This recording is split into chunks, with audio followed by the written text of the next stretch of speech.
হারাম উপার্জন করে, অন্যায়ভাবে সম্পদ আহরণ করে আপনি অনেক পয়সা কড়ি করেছেন, অনেক অ্যাসেট করেছেন, গাড়ি বাড়ি করেছেন, এগুলো দূর থেকে মানুষ দেখে আপনাকে মনে করবে আপনি অনেক সুখে আছেন। বাট আপনি জানেন যে আপনি একজন সহজ বাংলা চোর, আপনি একজন প্রতারক, আপনি একজন দুর্নীতিবাজ, আপনি জাতীয় সম্পদ লুণ্ঠনকারী। এটা আপনি নিজেকে নিজে জানেন। আপনার ভেতরে যখন এই জিনিসটা আসে, তখন এই সুখগুলো একটাও আপনাকে মানসিক প্রশান্তি দিবে না, কারণ দিন শেষে আপনি জানেন যে এগুলো সবগুলো রক্তচোষা টাকা। আপনার অপরাধ বোধের এই যে জ্বালা, এই জ্বালা থেকে বাঁচার কোনো ট্যাবলেট পৃথিবীতে আবিষ্কার হয় নাই, কেমন পর্যন্ত হবেও না।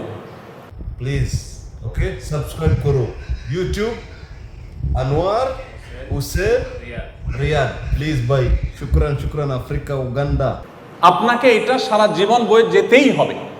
আপনার অবৈধ উপার্জন দিয়ে আপনার সন্তান খুব হাসি মুখে তার লাইফ হয়তো লিড করতে পারে, আপনার নাতিপুতি তারা হয়তো এক সময় অনেক বেশি আপনার সম্পদ দিয়ে তারা সুখ স্বাচ্ছন্দ্যে থাকতে পারে, বাট আপনি নিজে নিজে জ্বলে পুড়ে মরবেন, কারণ আপনি জানেন সবগুলো অবৈধভাবে উপার্জন করা টাকা, রক্তচোষা টাকা, প্রতারণা করে দুর্নীতি করে কামানো টাকা। এই যে অপরাধ বোধের যে একটা জ্বালা থাকে, এই জ্বালা থেকে কোনো মানুষ রক্ষা পেতে পারে না। প্রত্যেকটা মানুষকে প্রতিটা অপরাধ কিন্তু তাকে জ্বালা দিতে থাকে। অবৈধ পথে উপার্জনের নগদ শাস্তি এটা।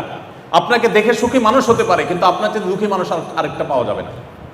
আর এর বিপরীতে আসি, আপনি যদি প্রতিজ্ঞা করেন যে আমি আমার কর্মজীবনে কখনো অসৎ উপায়ে 1 টাকা অবলম্বন উপার্জন করব না, এটা যদি আপনি প্রতিজ্ঞা করেন, এটা যদি আপনি ধরে রাখতে পারেন, দিন শেষে সন্দেহাতীতভাবে আপনার সাময়িক কষ্ট হবে, কারণ আপনার গাড়ি বাড়ি হয়তো ওইরকম হবে না, আপনার হয়তো এরকম ব্যাংক ব্যালেন্স হবে না, আপনার হয়তো এরকম সামাজিক অবস্থান হবে না, আপনার হয়তো দৃশ্যমান সম্পদ থাকবে না।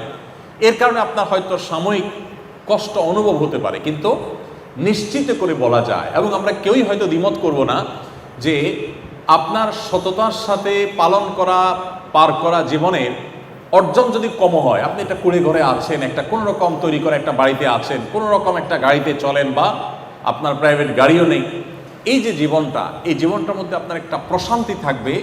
আপনি জানেন আপনি কোনো অবৈধ উপার্জন করেননি, আপনার প্রতিটি পয়সা টনটন করে বাঁচবে, আপনার বাড়ি, আপনার আবাসন, আপনার সব কিছু সম্পূর্ণ হালাল টাকায়। এই যে একটা উপলব্ধি, এটা আপনাকে মানসিকভাবে এতটাই প্রশান্ত করবে যেটা আপনি কল্পনা করতে পারেন না।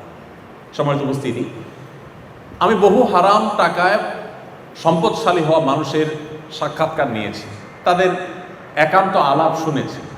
তাদের কথাগুলো শুনে আমার কাছে এটাই মনে হয়েছে যে হারাম উপার্জন করে মানুষ কখনোই মানসিক প্রশান্তি অর্জন করতে পারে না। বাহ্যিকভাবে মনে হতে পারে সে অনেক সুখী, সে আসলে সুখী হওয়ার কোনো ওয়ে নাই। আর কোরআনে কারিমের একটি আয়াত আছে যেটি আমাদের জন্য গুরুত্বপূর্ণ। কেন গুরুত্বপূর্ণ?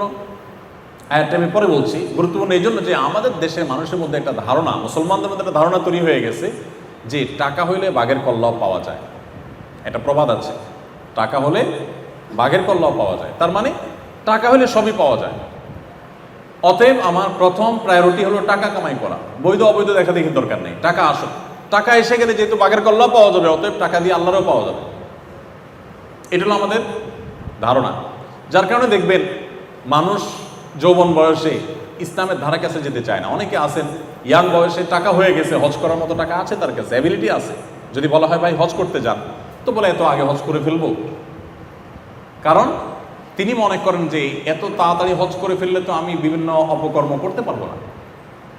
এই জন্য হজটাকে রেখে দেন যে আমি বৃদ্ধ বয়সে হজ করব, তাহলে এর মধ্যে যা দরকার সব করে নিব, শেষ বয়সে একটা হজ করে ওমরা করে দায় রেখে টুপি রেখে জুব্বা জামা লাগায়া মসজিদে গিয়ে বসে তসবিহ হাতে নিয়ে তবলিগে যে বিভিন্নভাবে আমি দিনদার হয়ে যাব, আর আমার প্রিভিয়াস লাইফ যেটা, এটা টোটালি দাঁড়িয়ে থাকবে হারামের উপরে।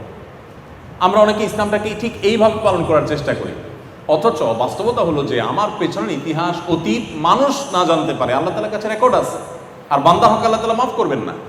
এই জন্য আমি এখন সম্পদ কামাই করে নেই, একটা সময় আমি ফেরেশতা হয়ে যাব, এটা একেবারেই একটি ভুল জায়গা এবং ভুল চিন্তা।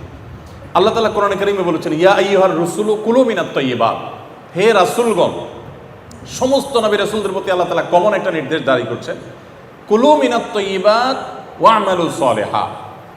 সমস্ত নবী রাসূলদেরকে আল্লাহ বলছেন, হে রাসূলগণ, আপনারা হালাল ভক্ষণ করুন, হালাল উপার্জন করুন।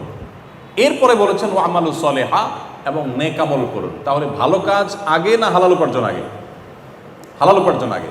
আর আমরা আমাদের দেশে যেটা দেখি সেটা হলো মানুষ আগে হারাম কামাই করে নেয়, এরপর বুড়ো বয়সে এসে বৃদ্ধ বয়সে এসে তিনি হালাল উপার্জন করে বা আপনার ইবাদত বন্দেগী করে ভালো কাজ করার চেষ্টা করেন।